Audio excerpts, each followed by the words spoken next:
सभी को जय मसीह की। आज का वचन है भजन संहिता की पुस्तक चैप्टर 91 का वचन 15। जब वह मुझको पुकारे तब मैं उसकी सुनूंगा, संकट में मैं उसके संग रहूंगा। आमीन।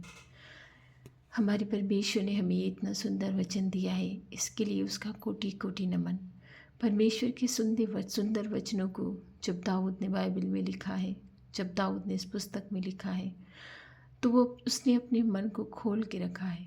वो जानता है कि परमेश्वर उससे किस तरह की बातें करता था, परमेश्वर उससे क्या कहना चाहता था। परमेश्वर ने उससे कहा, जब तुम मुझे पुकारो तो मैं तुम्हारी सुनूंगा और मैं तुम्हारे संग रहूंगा। ये वचन सिर्फ दाऊद के लिए नहीं, ये वचन हम सब के लिए है। हम सब एक मसीही भाई बहन के लिए है, जो उसमें विश्वास करते हैं, जो उस परमेश्वर में विश्वास करते हैं, जो उस खुदा में विश्वास करते हैं। आज की सुबह में वो इतने सुंदर वचनों से हमें तृप्त करता है और कहता है, जब तुम मुझे पुकारो तो मैं तुम्हारी सुनूंगा और तुम्हारे साथ रहूंगा। आमीन। विश्वास है उसे सुनने की, विश्वास है उसे पुकारने की। इतना विश्वास रखिए कि हम उसे पुकारें, इतना विश्वास रखिए कि हम उसकी सुने। वो भी हमसे बातें करता है, वो भी हमारे साथ वार्तालाप करता है। वो परमेश्वर मसीहा हर दिन हमें अपने वचनों से तृप्त करता है। वो जानता है हमें क्या चाहिए क्या ना चाहिए। वो जानता है कि ये जीवन एक निरर्थक है, ये व्यर्थ है, सब कुछ व्यर्थ है, इसमें कुछ भी नहीं। कितना भला होता कि हम उस परमेश्वर को दिन रात दुहाई देते, कितना भला होता कि हम उस परमेश्वर की आराधना करते, कितना भला होता कि वो प्रभु हमारी प्रार्थनाओं को सुनता। वो अवश्य सुनेगा। भाई बहनों, विश्वास कीजिए। अगर हम संकट में हैं, परेशानी में हैं, उसे हृदय से पुकारिए, दिल से उसे पुकारिए। वो अवश्य सुनेगा, वो हमारे पास आएगा और हमारी प्रार्थनाओं को निरर्थक ना होने देगा। वो हमारे विश्वास को निरर्थक नहीं होने देगा, वो अवश्य सुनेगा। उसने कहा है कि जब वह मुझको पुकारे, मतलब हम लोग यदि उसको पुकारे तब मैं उसकी सुनूंगा, तब वो हमारी सुनेगा और संकट में मैं उसके संग रहूंगा। जब हम परेशानियों में होते हैं तभी तो परमेश्वर को पुकारते हैं, तब उस खुदा की याद हमें आती है। यदि हम सुख में रहते हैं तो हम उसे याद ही नहीं करते हैं। जब हम समस्याओं से घिरे होते हैं तो वो हमारी सुनता है, तभी हम उसको पुकारते हैं। और उसका वादा है, उसका वचन है कि संकट में मैं तेरे संग रहूंगा। आमीन। आइए हम सब मिलकर प्रार्थना करें। धन्यवाद धन्यवाद धन्यवाद धन्यवाद। महिमा में मंडित परमेश्वर, महिमा से परिपूर्ण परमेश्वर, इस संसार के हाकिम, इस संसार के खुदा, इन सुंदर वचनों से आज हमें तृप्त करने के लिए तेरा कोटि कोटि नमन परमेश्वर। ये तेरे ही वचन हैं जो हर भोर हमें तृप्त करते हैं, ये तेरे ही वचन हैं जो हर दिन हमें चंगाई देते हैं, ये तेरे ही वचन हैं जो हमें दिन ब दिन हिम्मत देते हैं।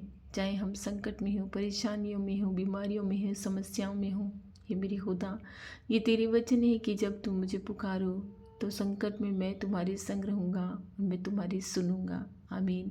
हम विश्वास करते हैं कि जिस संकट में हम अभी चल रहे हैं, जिस समस्याओं में हम अभी चल रहे हैं, जिन परेशानियों में हम घिरे हैं, जिन बीमारियों में हम घिरे हैं, तो हमें उन्हें सहने की हिम्मत दे परमेश्वर।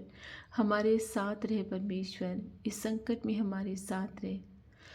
हम तुझे हर रोज़ पुकारते हैं, हर दिन तेरी स्तुति वंदना करते हैं, हर दिन तुझे पुकारते हैं कि तू हमारी प्रार्थनाओं को सुने और हमारे संग रहे। हे बलि खुदा, हमारी प्रार्थनाओं को सुन, हमारे संग रहे परमेश्वर, क्योंकि हम तुझे पुकार रहे हैं। हर क्षण हर वक्त हमारी आत्मा तुझे पुकारती है। हे बलि खुदा, हमारी प्रार्थनाओं को सुन और इसी क्षण उन बीमारों को चंगा कर जो तुझे पुकारते हैं, जो मन से हार चुके हैं, जो कहते हैं कि हम हार गए हैं। तेरे रहते हम हारना नहीं चाहते हैं परमेश्वर, तेरे रहते हम नहीं हार सकते हैं। जब तक तू हमारे संगे हम नहीं हार सकते हैं। हर बीमार को चंगाई दे प्रभु। हम उन बीमारियों को डांटते हैं, चाहे वो कैसी भी गंदी बीमारी हो। ये भले खुदा, तेरे रहते हमारे शरीरों में इन बीमारियों का क्या काम। हर बीमारी को प्रभु यीशु के नाम से हमें डांटती हूँ और कहती हूँ कि निकल जाओ इसी क्षण। प्रभु यीशु के इस जीवित मंदिर में तुम्हारा कोई काम नहीं है। हे मेरे परमेश्वर, हे मेरे मसीहा, हमारी प्रार्थनाओं को सुन। ये तेरा वादा है कि यदि हम तुझे पुकारे तो तू सुनेगा और संकट में हमारे साथ रहेगा। तेरे इस वचनों को हम अंगीकार करते हैं और कहते हैं यदि हम तुझे पुकारे तो तू हमारे संग रहेगा और संकट में हमारे सहायता करेगा, हमारे साथ रहेगा।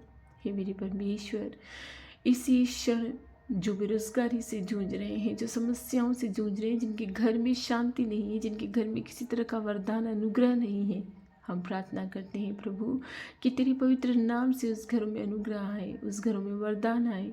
जो बांझ भाई बहनें हैं, जो बच्चों के लिए तरस रहे हैं, हे परमेश्वर इसी क्षण उनके गर्भ को तू खोल दे प्रभु। हे मेरे खुदा, हम हाथ उठाए तुझसे स्तुति करते हैं, तुझसे वंदना करते हैं। हमारी प्रार्थनाओं को सुन। जो हमारे घरों में समस्याएं हैं, हमारी बुद्धि की जो घटी है, हमें बुद्धि की जो कमी है, हमारी हमारी जुबान कंट्रोल में नहीं रहती है, हम कुछ भी कह जाते हैं, हे प्रभु इसे कंट्रोल में रख। हमें समस्याओं से जूझने में हिम्मत दे, ताकत दे परमेश्वर, ताकि हम तेरे अनुग्रह में आगे बढ़ते जाएं। हे मेरे परमेश्वर, तेरा धन्यवाद, कोटि कोटि धन्यवाद कि आज के सुंदर सुबह में तूने हमें जीवित रखा और इस योग्य रखा कि हम तुझसे प्रार्थना करने पाए, तेरी स्तुति वंदना करने पाए। आज के दिन हम तुझे चढ़ाते हैं प्रभु। जो भी लालसा है, जो भी कामनाएं हैं, जो हमारी इच्छाएं हैं, अगर हमारी भले की हो तो हमें उसे अवश्य पूर्ण करना। बीमारों को चंगाई देना परमेश्वर। हम ये विश्वास करते हैं कि इसी क्षण तूने हमारी प्रार्थनाओं को सुनकर उनको चंगाई दी है। जो दिन रात उल्टियाँ करते हैं, जो कुछ खा नहीं पा रहे हैं, हे मेरे प्रभु दया कर, उन पर दया कर। जिनके टाँके ठीक नहीं हो रहे हैं, जिनके शरीरों में पस गिर रही है, तो सब कुछ को सुखा कर चंगा करने वाला है। मैं विश्वास करती हूँ कि इसी क्षण तूने छूकर चंगा किया है परमेश्वर, इसी क्षण तूने छूकर चंगा किया है। हमारे खतों को आशीष देना, हमारी रक्षा करना। आमीन।